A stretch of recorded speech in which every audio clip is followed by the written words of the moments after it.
जय जय श्री राधे। क्या आपने कभी ऐसा प्रेम सुना है जहाँ केवल एक स्वप्न देखकर कोई अपना होश तक खो बैठे।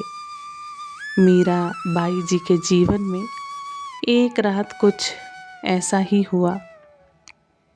कहते हैं उस रात मीरा ने स्वप्न में स्वयं श्री कृष्ण को देखा। श्यामवर पीतांबर और उनके हाथों में एक दिव्य हार। लेकिन आगे जो हुआ उसे सुनकर भोजराज भी आश्चर्य में पड़ गए। मीरा बार बार केवल एक ही बात कह रही थी, वो आए थे, सच में वो आए थे। आखिर उस रात मीरा ने ऐसा क्या देखा था? क्या सच में ठाकुर जी ने उन्हें अपना लिया था? आज की ये कथा आपके हृदय को भीतर तक छू जाएगी। आइए कथा में प्रवेश करते हैं। राधे राधे।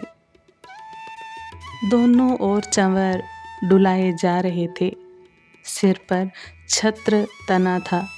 उस रूप का कैसे वर्णन करूं जिस अश्व पर वे विराजे थे। वह श्याम कर्ण अश्व पूर्ण श्वेत पर कान काले, अरुण चूड़ सी उसकी गर्दन थी।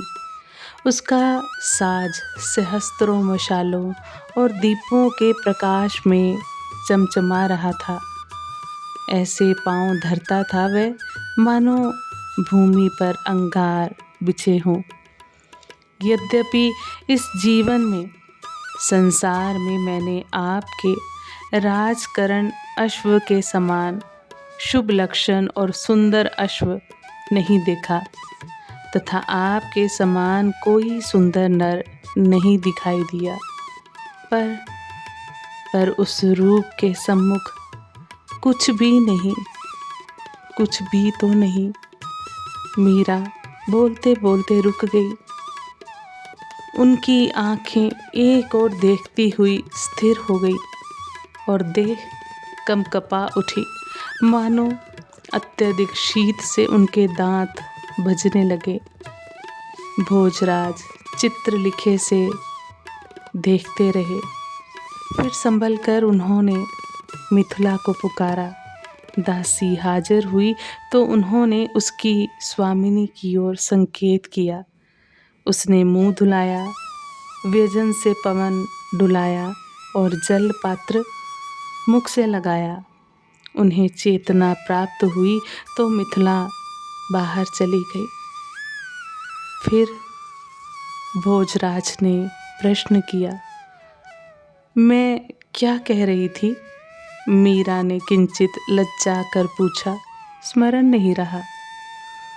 आपने फरमाया कि प्रभु अक्षय तृतीय को बींद बनकर पधारे थे। हुक्म। हथलेवा हस्त मिलाप हुआ। उनके पीतांबर से मेरी साड़ी की गांठ बांधी गई। फिर भांवर हुई। उनके वे अरुण मृदुल चारु चरण, उन्हीं की ओर दृष्टि लगाए मैं अनुसरण कर रही थी। हमें महलों में पहुंचाया गया। ये हीरक हार। उनका एक हाथ उठकर गले में पड़े हीरे के हार को टटोलने लगा। उन्होंने गले में पहनाया और मेरा घूंघट ऊपर उठा दिया। ये वह नहीं है जो मैंने नजर किया था। भोजराज ने सावधान हो पूछा। वह तो गिरधर गोपाल के गले में है, मीरा ने कहा और हार में लटकता चित्र दिखाया। इसमें प्रभु का चित्र है। मैं देख सकता हूँ इसे? भोजराज चकित हो उठे। अवश्य। मीरा ने हार खोलकर भोजराज की फैली हथेली पर रख दिया। भोजराज ने देखकर सिर से लगाया और वापस लौटा दिया।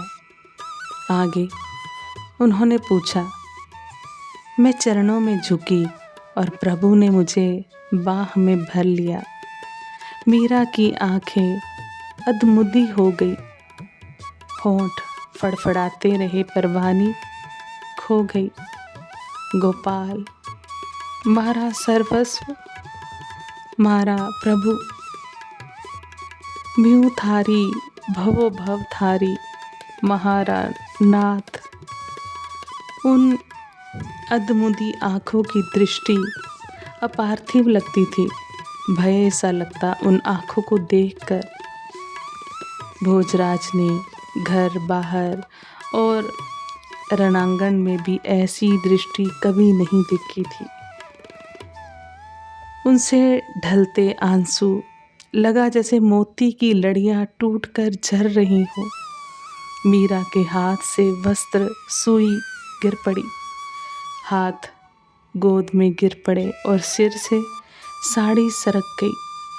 पाटल पंखुरी से होंठ खुल गए और उनमें से श्वेत दंत पंक्ति जाग उठी।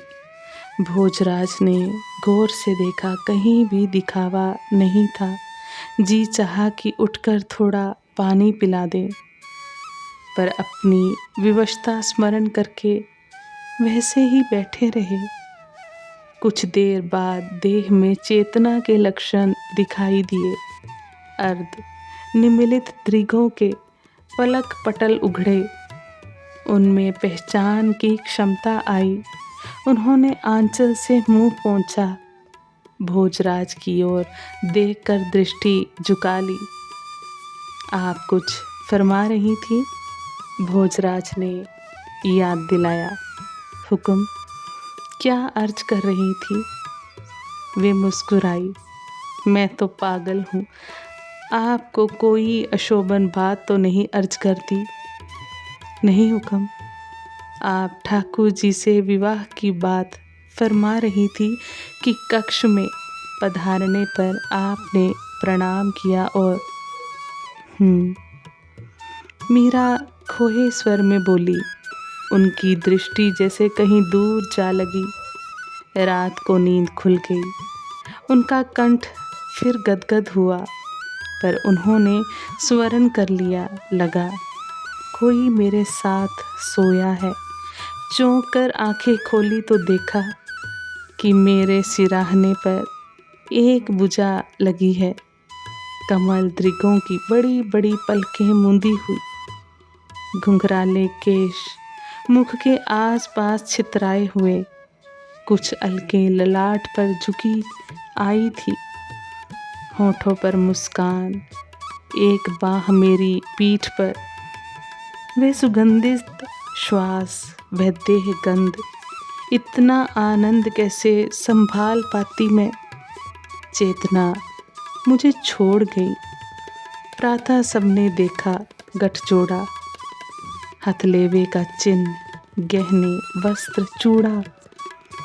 यहाँ से आया चूड़ा तो मैंने पहना ही नहीं। गहने, वस्त्र सब ज्यों के त्यों रखे हैं। मैं यहाँ से आए पड़ले को देख सकता हूँ। भोजराज बोले, अभी मंगवाती हूँ। उन्होंने मंगला और मिथिला को पुकारा। दोनों दासियाँ उपस्थित हुई तो फरमाया, अठेशु आयो पड़ला, कनी पेटी में है, वा ऊंचा लात मंगला। मिथिला, थू जा द्वारका शू आयो, वनी पड़ला री पेटी ऊंचा ला। दोनों बेटियां आई और उन्होंने दासियों को हुक्म किया, खोलकर सामग्री अलग अलग रख दो। आश्चर्य से भोजराज ने देखा, सब कुछ एक सा, फिर भी चित्तौड़ के महाराणा का वैभव उनके सामने तुच्छ था। श्रद्धापूर्वक भोजराज ने उन सबको छुआ। सब यथास्थान रखकर दासियां चली गई तो भोजराज ने उठकर मीरा के चरणों में माथा धर दिया। अरे ये क्या कर रहे हैं आप? मीरा ने चौंक कर कहा और पांव छुड़ाने का प्रयत्न किया। अब आप ही मेरी गुरु हैं। मुझ मतिहीन को पथ सुझाकर ठोर ठिकाने पहुंचा देने की कृपा हो। गदगद कंठ उच्चारण को ठीक से ध्वनि नहीं दे पा रहा था। उनके नेत्रों से कई बूंदें निकलकर मीरा के अमल धवल चरणों का अभिषेक कर उठी। उनका हाथ सहज ही भोजराज के माथे पर चला गया। उठकर विराजिए, प्रभु की अपार सामर्थ्य है। शरणागत की लाज उन्हें ही है। कातरता बला आपको शोभा देती है। कृपा करके उठ जाइए। भोजराज ने अपने को संभाला। वे वापस गद्दी पर जा विराजे और सोफे के पल्ले से आंसू पोंछने लगे। मीरा ने उठकर उन्हें जल पिलाया। आप मुझे कोई सरल उपाय बताएं। पूजा पाठ, नाचना गाना, मंजीरे या तंबूरा बजाना मेरे बस का नहीं है। भोजराज ने कहा, ये सब आपके लिए आवश्यक भी नहीं है। मीरा हंस पड़ी। आप जो भी करें प्रभु के लिए करें और उनके हुक्म से करें, जैसे सेवक स्वामी की आज्ञा से अथवा उनका रुख देखकर कार्य करता है। जो भी देखे उसके हाथ की कारीगरी देखे। कुछ समय के अभ्यास से सारा ही कार्य उनकी पूजा हो जाएगी। युद्ध भूमि में शत्रु संहार, आखेट में जानवरों का वध, न्यायासन पर बैठकर अपराधियों को दंड भी क्या उन्हीं के लिए है? हाँ हुक्म, मीरा ने गंभीरता से कहा। नाटक के पात्र मरने और मारने का अभिनय नहीं करते क्या? नाटक में तो मरने और मारने वालों दोनों ही जानते हैं कि तलवारें लकड़ी की हैं। ना मैं मरूंगा और न वह मुझे मारेगा, किंतु मैं तो आधमन की सारी सांग लेकर लोगों के मस्तक प्रातः से सायकाल तक ऐसे काटता रहता हूँ मानो किसान खेत की फसल काटता है। उनके मुंड कटे, धड़ से रक्त उबल उबल कर धरती को सींचता रहता है।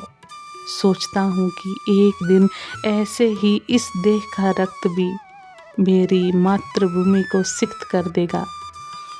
उन्हीं पात्रों की भांति आप भी ये समझ लीजिए कि मैं मारता हूँ और ना वे मरते हैं। केवल मैं उन्हें उनके गंदे वस्त्र से प्रभु की आज्ञा अनुसार मुक्ति दिला रहा हूँ।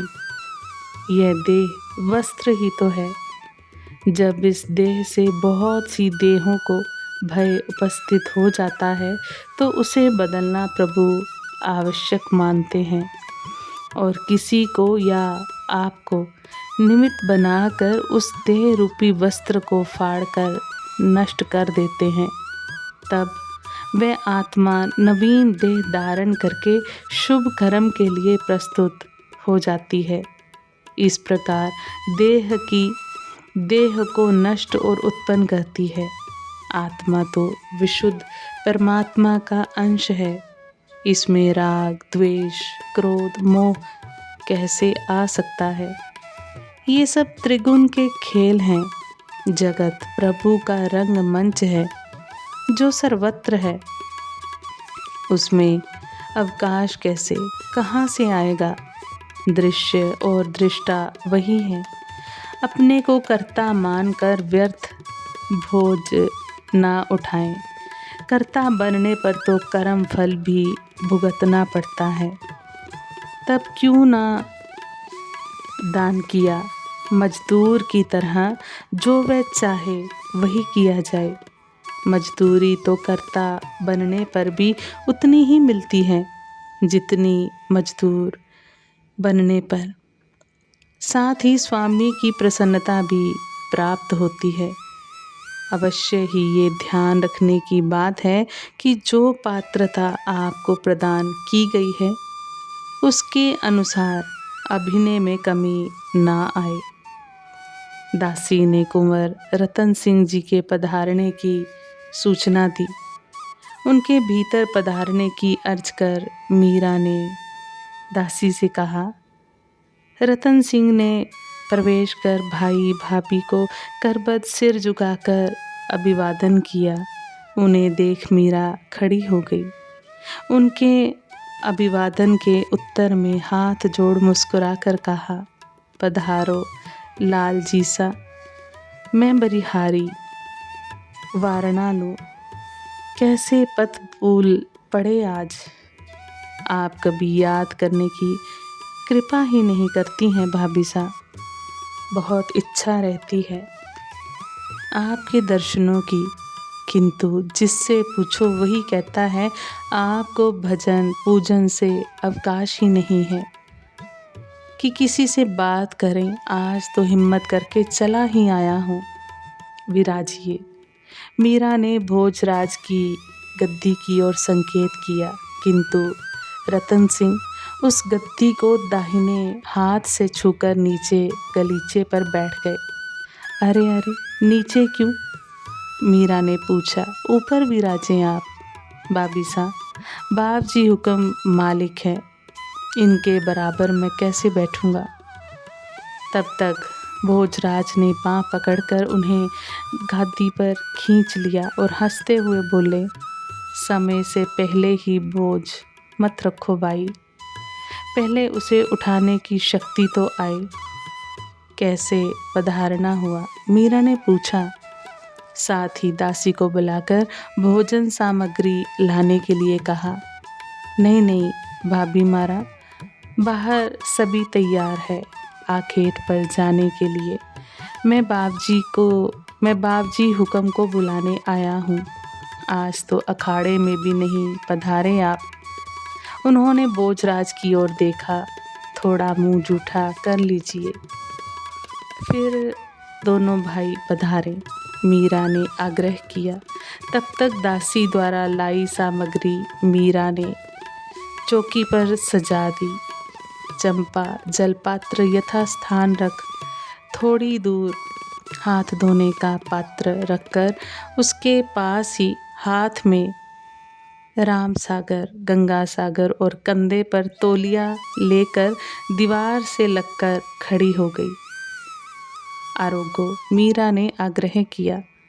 आप भी साथ दीजिए ना, रतन सिंह ने कहा। नहीं, आप दोनों आरोग्य। मीरा के कहने पर दोनों भाई जीमने लगे। आखेट की बात चली ही थी और अब आखेट पर जाने का निमंत्रण आ गया। आप फरमाइए, जिससे उस बात की आज ही परीक्षा कर लूं। भोजराज ने मीरा की ओर देखा।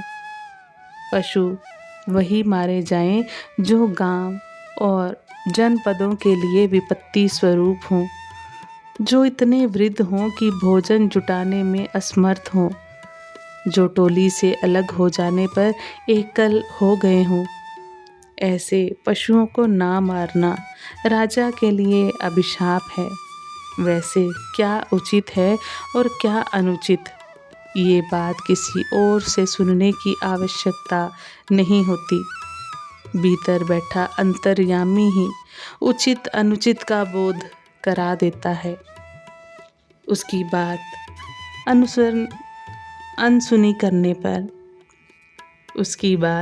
अनसुनी करने से वह ध्वनि धीमी पड़ती जाती है और नित्य सुनने से उस पर ध्यान देकर उसके अनुसार चलने पर अंतःकरण की बात स्पष्ट होती जाती है।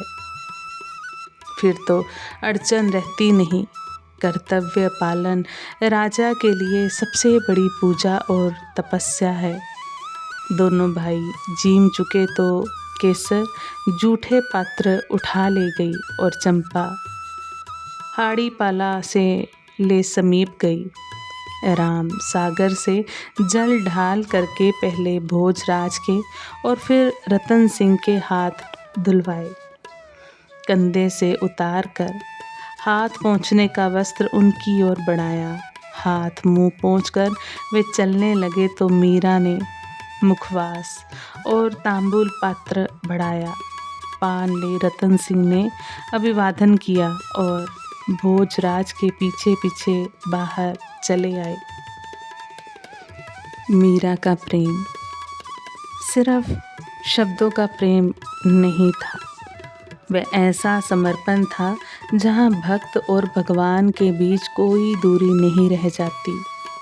कहते हैं जिस हृदय में सच्चा प्रेम जाग जाता है वहाँ स्वयं ठाकुर जी निवास करने लगते हैं। यदि ये प्रसंग सुनकर आपकी आंखें भी नम हुई हों तो प्रेम से एक बार लिखिए, मेरे तो गिरधर गोपाल दूसरों ना कोई। और ऐसी ही भावपूर्ण कथाओं के लिए चैनल को सब्सक्राइब करना मत भूलिएगा। आप सभी वैष्णव जन को श्री हरिवंशी श्री सद्गुरुदेव भगवान की जय हो। जय जय श्री हरिवंश।